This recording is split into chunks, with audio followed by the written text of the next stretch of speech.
राम राम राम राम राम राम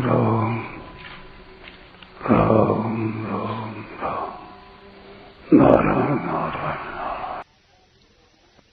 आचार्योपासनम।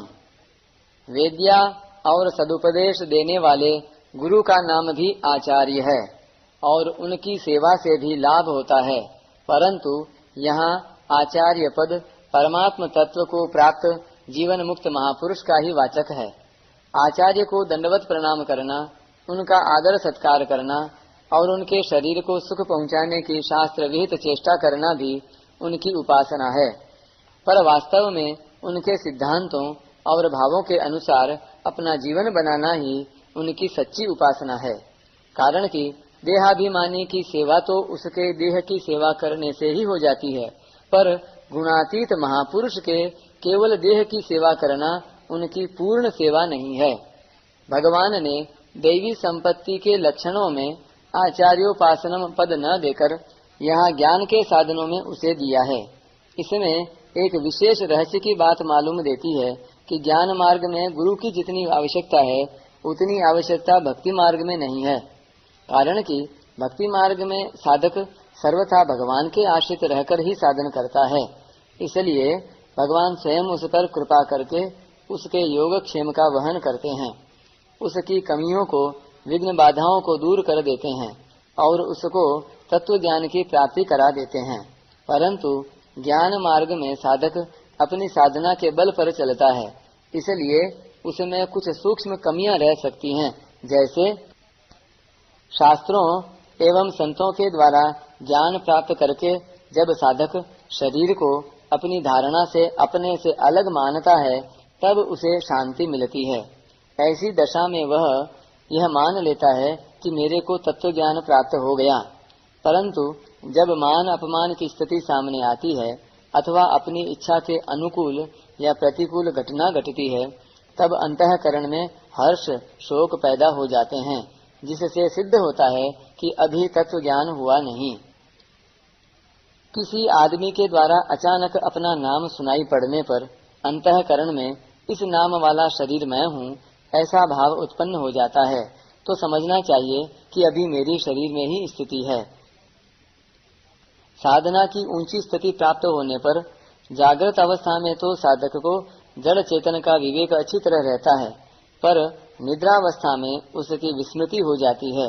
इसलिए नींद से जगने पर साधक उस विवेक को पकड़ता है, जबकि सिद्ध महापुरुष का विवेक स्वाभाविक रूप से रहता है। साधक में पूज्य जनों से भी मान आदर पाने की इच्छा हो जाती है। जैसे जब वह संतों या गुरुजनों की सेवा करता है, सत्संग आदि में मुख्यता से भाग लेता है, तब उसके भीतर ऐसा भाव पैदा होता है कि वे संत या गुरुजन मेरे को दूसरों की अपेक्षा श्रेष्ठ माने। यह उसकी सूक्ष्म कमी ही है। इस प्रकार साधक में कई कमियों के रहने की संभावना रहती है, जिनकी तरफ ख्याल न रहने से वह अपने अधूरे ज्ञान को भी पूर्ण मान सकता है।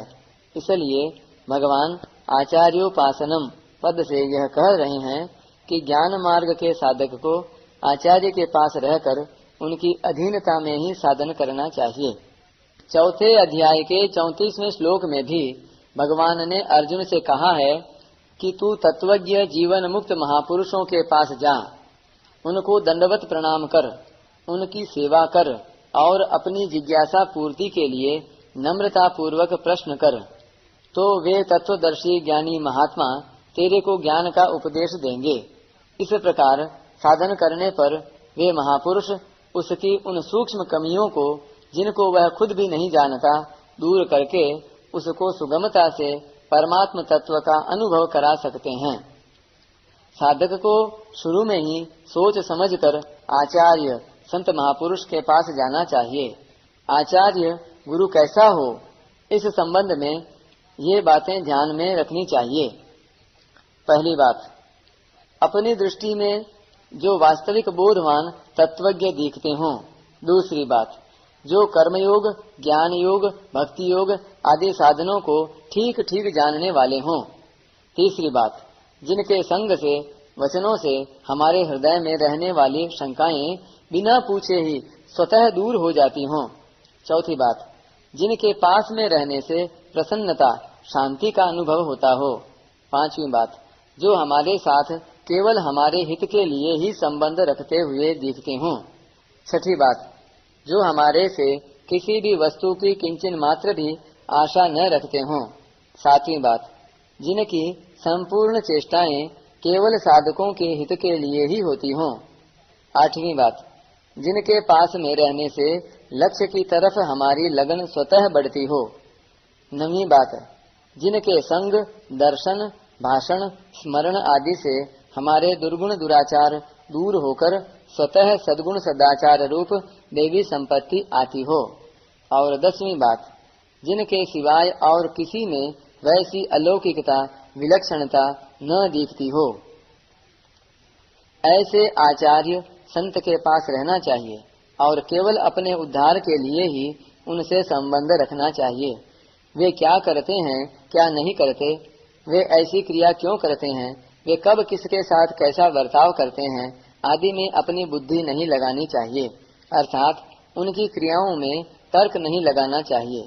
साधक को तो उनके अधीन होकर रहना चाहिए, उनकी आज्ञा रुख के अनुसार मात्र क्रियाएं करनी चाहिए और श्रद्धा भाव पूर्वक उनकी सेवा करनी चाहिए। अगर वे महापुरुष न चाहते हों तो उनसे गुरु शिष्य का व्यावहारिक संबंध भी जोड़ने की आवश्यकता नहीं है। हाँ, उनको हृदय से गुरु मानकर उन पर श्रद्धा रखने में कोई आपत्ति नहीं है। अगर ऐसे महापुरुष न मिले तो साधक को चाहिए कि वह केवल परमात्मा के परायण होकर उनके ध्यान, चिंतन आदि में लग जाए और विश्वास रखे कि परमात्मा अवश्य गुरु की प्राप्ति करा देंगे। वास्तव में देखा जाए तो पूर्णतया परमात्मा पर निर्भर हो जाने के बाद गुरु का काम परमात्मा ही पूर्ण कर देते हैं, क्योंकि गुरु के द्वारा भी वस्तुतः परमात्मा ही साधक का मार्गदर्शन करते हैं। गुरु सेवा के उपाय। जिस साधक का परमात्मा प्राप्ति का ही उद्देश्य है, उसमें यह भाव रहना चाहिए कि आज तक जिस किसी को जो कुछ भी मिला है वह गुरु की, संतों की सेवा से, उनकी प्रसन्नता से, उनके अनुकूल बनने से ही मिला है। अतः मेरे को भी सच्चे हृदय से संतों की सेवा करनी है। इस विषय में किसी ने कहा है, न कुछ हम हंस के सीखे हैं, न कुछ हम रो के सीखे हैं, जो कुछ थोड़ा सा सीखे हैं किसी के हो के सीखे हैं। विशेष बात है, शिष्य का कर्तव्य है गुरु की सेवा करना। अगर शिष्य अपने कर्तव्य का तत्परता से पालन करे तो उसका संसार से संबंध विच्छेद हो जाता है और वह गुरु तत्व के साथ एक हो जाता है, अर्थात उसमें गुरुत्व आ जाता है। संसार से संबंध विच्छेद होने पर मुक्ति और गुरु तत्व से एक होने पर भक्ति प्राप्त होती है। शिष्य में गुरुत्व आने से उसमें शिष्यत्व नहीं रहता, उस पर शास्त्र आदि का शासन नहीं रहता। अगर शिष्य अपने कर्तव्य का पालन न करे तो उसका नाम तो शिष्य रहेगा, पर उसमें शिष्यत्व नहीं रहेगा। शिष्यत्व न रहने से उसका संसार से संबंध विच्छेद नहीं होगा और उसमें गुरुत्व भी नहीं आएगा, अतः उसमें संसार की दासता रहेगी। गुरु केवल मेरा ही कल्याण करे, ऐसा भाव रखना भी शिष्य के लिए बंधन है। शिष्य को चाहिए कि वह अपने लिए कुछ भी न चाहकर सर्वथा गुरु के समर्पित हो जाए, उनकी मर्जी में ही अपनी मर्जी मिला दे। गुरु का कर्तव्य है शिष्य का कल्याण करना। अगर गुरु अपने कर्तव्य का पालन न करे तो उसका नाम तो गुरु रहेगा, पर उसमें गुरुत्व नहीं रहेगा। गुरुत्व न रहने से उसमें शिष्य का दासत्व रहेगा। जब तक गुरु शिष्य से कुछ भी चाहता है, अर्थात धन, मान, बड़ाई आदि चाहता है, तब तक उसमें गुरुत्व न रहकर शिष्य की दासता रहती है। शौचम, बाहर भीतर की शुद्धि का नाम शौच है। जल, मिट्टी आदि से शरीर की शुद्धि होती है और दया, क्षमा, उदारता आदि से अंतःकरण की शुद्धि होती है। बाहर भीतर की शुद्धि के उपाय। शरीर बना ही ऐसे पदार्थों से है कि इसको चाहे जितना शुद्ध करते रहें, यह अशुद्ध ही रहता है। इससे बार बार अशुद्धि ही निकलती रहती है। अतः इसको बार बार शुद्ध करते करते ही इसकी वास्तविक अशुद्धि का ज्ञान होता है, जिससे शरीर से अरुचि हो जाती है, अर्थात शरीर से उपरामता हो जाती है। वर्ण, आश्रम आदि के अनुसार सच्चाई के साथ धन का उपार्जन करना, झूठ, कपट आदि न करना, पराया हक न आने देना, खान पान में पवित्र चीजें काम में लाना आदि से अंतःकरण की शुद्धि होती है। स्थैर्यम, स्थैर्य नाम स्थिरता का, विचलित न होने का है। जो विचार कर लिया है, जिसको लक्ष्य बना लिया है, उससे विचलित न होना स्थैर्य है। मेरे को तत्व ज्ञान प्राप्त करना ही है, ऐसा दृढ़ निश्चय करना और विघ्न बाधाओं के आने पर भी उनसे विचलित न होकर अपने निश्चय के अनुसार साधन में तत्परता पूर्वक लगे रहना, इसी को यहाँ स्थैर्यम पद से कहा गया है। स्थिरता के उपाय। पहला, सांसारिक भोग और संग्रह में आसक्त पुरुषों की बुद्धि एक निश्चय पर दृढ़ नहीं रहती, अतः साधक को भोग और संग्रह की आसक्ति का त्याग कर देना चाहिए। दूसरा, साधक अगर किसी छोटे से छोटे कार्य का भी विचार कर ले तो उस विचार की हिंसा न करे, अर्थात उस पर दृढ़ता से स्थिर रहे। ऐसा करने से उसका स्थिर रहने का स्वभाव बन जाएगा।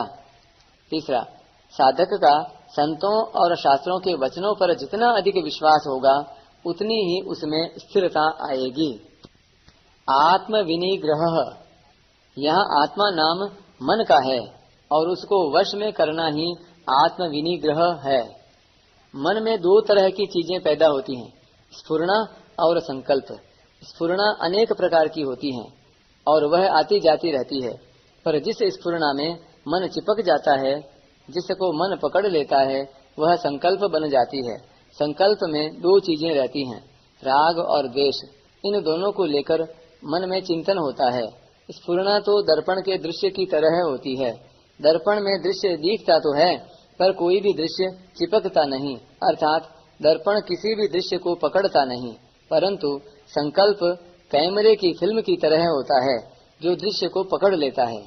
अभ्यास से अर्थात मन को बार बार ध्येय में लगाने से स्फुरणाएं नष्ट हो जाती हैं और वैराग्य से अर्थात किसी वस्तु, व्यक्ति, पदार्थ आदि में राग महत्व न रहने से संकल्प नष्ट हो जाते हैं।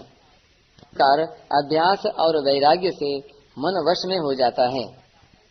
मन को वश में करने के उपाय 6ठे अध्याय के 26वें श्लोक की व्याख्या में देखने चाहिए।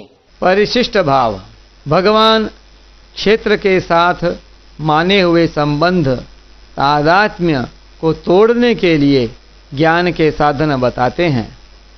ये साधन तादात्म्य को तोड़ने में सहायक हैं।